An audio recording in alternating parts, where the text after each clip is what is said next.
Welcome back to this video. My name is Rafi Yakub right here, and today's video I'm going to show you on how to take control of who can add you to a random group in Telegram.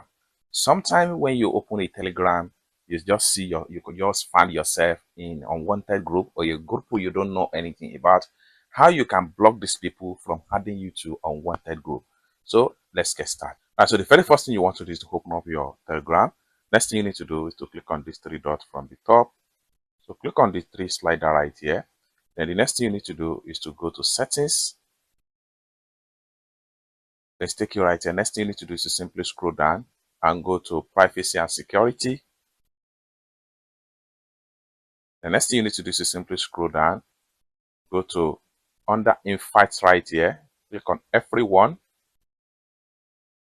And the next thing you need to do is to switch from everybody to nobody. So I'm going to simply click on here. And with that, next thing you need to do is to simply click on this check mark. It's as simple as that. So with that, nobody will be able to add you to unwanted Telegram group.